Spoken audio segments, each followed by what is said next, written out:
Hey guys, welcome to Honest Straightforward Reviews. Today I've got a comparison between the blue Yeti X. This is not the Yeti, this is the X version. It's a lot better than the Yeti because of that thing. I'll get into that later. And the blue Snowball, and this is the chrome one.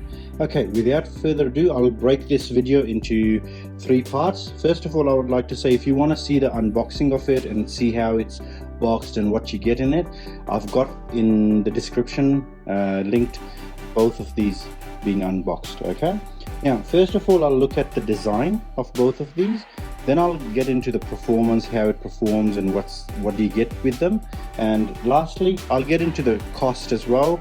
But lastly, I'll get into 5 good things and 5 bad things about these. Now, without further ado, let's get into the design. First of all, I'll get into the Snowball. The Snowball is very cool designed, okay? It's got the mic up here. Don't worry about those numbers. And yeah, that's basically it. And you've got it kind of a tripod-y feel to it, and it stands on metal. These are all metal, however this is plastic. Okay, so I guess this is to give it more weight down here. However, what I don't like about this design is if you're a person that's prone to knocking this about, it falls very easily with the simplest of knocks. I don't like that about this mic, because it's just so prone to just getting bumped around all the time and falling and things like that. And I have had a few bumps with this and it's fallen down. Now behind it you'll also see that you'll get this switch. Okay, 2 things I don't like about this. One, you have to have this USB-B kind of thing, okay, plugged in. Not a lot of people have those.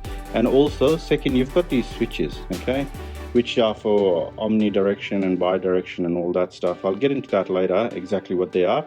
But that's the problem. You don't know what they are. 1, 2, 3. What? No idea. Okay. However, on this bad boy, what you get is really heavy bass. The bass is really heavy, really steady. The mic is nice as well. First things first, you get just a normal micro USB charger / connector. Okay, which is really good. You got headphones plug in as well, which you don't get with that guy. Okay. And other than that, you get this button with controls here as well, okay, which I'll get into later. But it's got a very old-fashioned kind of design, but with a new look. Okay, the arms are very sturdy and strong. It's got really nice polished aluminium or stainless steel. I would say this is stainless steel. I really like it. It's got really soft bottom here to provide grip with.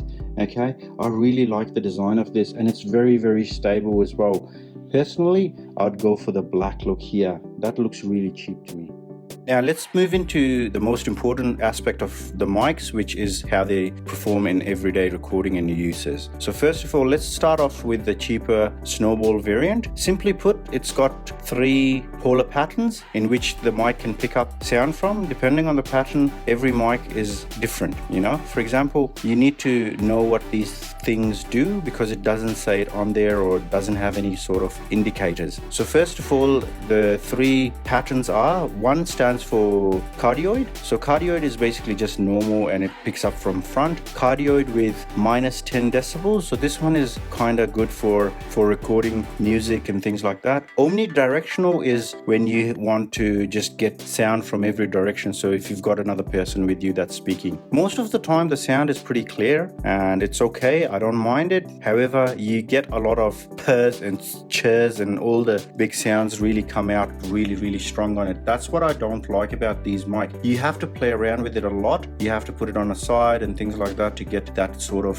equal sounding experience where you don't have that constant high-pitched words coming out on it. Another problem that I have is that it's quite sensitive to background noise as well. It catches a lot of background noise. To be honest, when I'm using recording and things like that, when I'm out and about and I don't have a mic, my iPhone 12 mini with the 3 mics does a better job at recording voice than the Snowball does. Alright, let's move on to Yeti. Now the Yeti has 3 polar patterns. So cardioid is basically the same as Snowball, which records sound from right in front of it. It's also got a stereo pattern which records from left and right side to create a bit of a nice stereo sound, which is ideal for music recording, but not so much for YouTube videos and podcasts and when you're speaking with voice, you know. Omnidirection picks up sounds from all directions, just like, and bidirectional is an interesting pattern that allows you to record sounds from both front and back of the mic. This option is ideal if you're conducting an interview and you have a person sitting across from yourself and you want to record both. Overall, the sound quality is really amazing with this mic. The sound comes off as natural, well-rounded, and has a focus on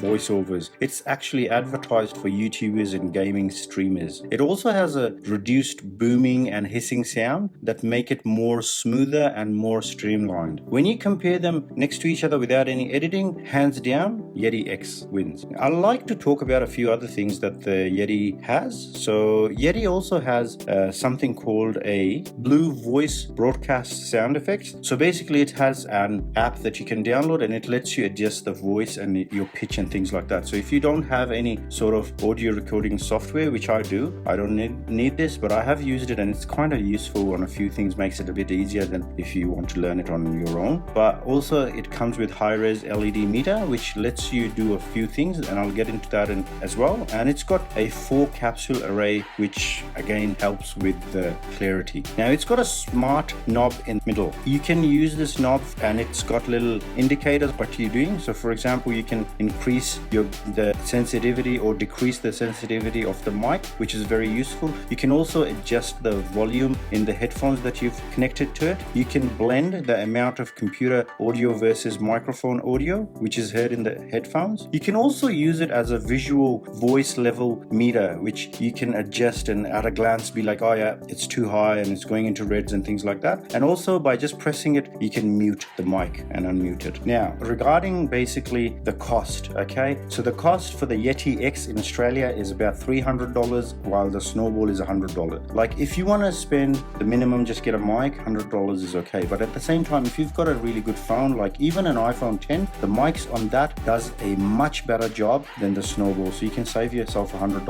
and go get it and just use your iPhone mic. However, I think personally, if you're serious about your voice and you're serious about your recording, the Yeti gives you a good price. I would like it to be a little bit cheaper, especially in Australia now that the dollar is getting higher comparative to the US dollar. So I would have liked to see it around maybe the 220, 250 max mark. Now let's get into 5 things that I like about the Snowball. It's cheaply priced. Sound is pretty clean, works well even without a pop filter. The build is sturdy, you can take a few falls. It works well with an equalizer. Let's get into the disadvantages or the things that I don't like about the Snowball. 5 of them. The background noise, definitely a problem. The 1, 2, 3 polar pattern in the back, never remember what they do. I have to always Google them. Doesn't sound professional. There's no on-off switch. There's no mute button. And let's get into the Yeti. Fantastic mic that comes with a fantastic stand. You can use this to record almost anything. Simple design and a really good use of the knob.